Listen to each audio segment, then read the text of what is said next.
I'm Jane Ellis. I've worked as a purchasing and supply professional for the last 20 years across a number of sectors, including pharmaceuticals, transportation, government and financial services. I think there are 5 key issues and challenges that as purchasing and supply professionals will face over the next few years. The first one for me is people, so search for talent and how we hire, grow, motivate and retain the people that we want and the key thinkers in supply. And we need to find bright people, we need to retain them, we also need to think about how we manage across geographic boundaries, across cultural boundaries, with matrix structures, as well as driving change and motivating people. So for me, as a purchasing supply professional, my role is a lot more about leadership and about retaining people and encouraging people to stay in purchasing and supply. And I think we've got a lot to do there. I think we have new ideas to develop, and I think we have to start thinking differently about purchasing and supply to attract the right people.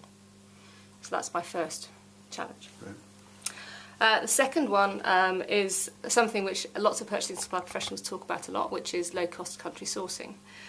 And it's a bit of a fad, and for many it's the source of competitive advantage.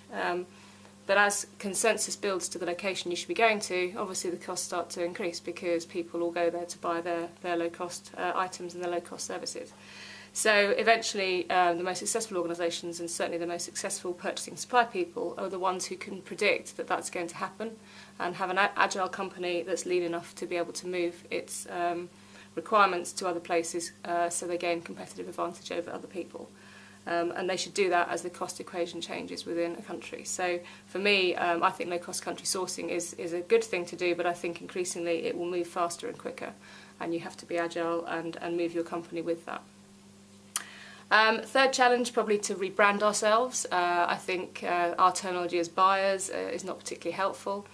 I think increasingly a lot of companies gain competitive advantage through exploiting their supply strategies, and that we should be at the centre of that discussion. Quite often we're not, because we're seen as buyers. So for me, you need to be in the team that's part of that strategic discussion in the company. Mostly we're still outside in those discussions, and we're not involved in the make or buy decisions of an organisation, so we have to get involved in those. The next one is an economics one. So we talked about in economics years ago the need for perfect information. And the fact that you would never attain perfect information because it just doesn't catch up and it's not real time. Well, increasingly with the World Wide Web, we have more perfect information, which means the companies must have other advantages over price in order to get ahead, because everyone will have more or less the same kind of prices and there's not much advantage. So for me, it's about working with a company and helping them get a lock-in with clients in another way. And sourcing strategists will help companies find this lock-in and this alternative other than just a pricing advantage. So for me, that's something we have to think about, how we might help and how we might get involved. If we get involved in it, we'll be seen as very different people than just buyers, so another key thing. And the fifth one, and it could be a sixth, is sustainability. So we all know about the sustainability angle from a reputational point of view.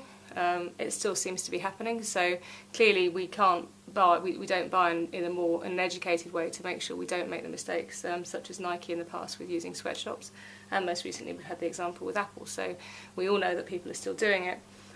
We obviously need to get better at understanding that, but I think we also need to think about future sustainability issues.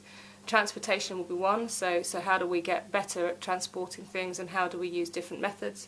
And I think also product life cycles, so the fact that we don't challenge product life cycles, so things like cars, we could end up having a longer life cycle, but we're all conditioned to expect to renew them every 4 years. So those are my challenges for you.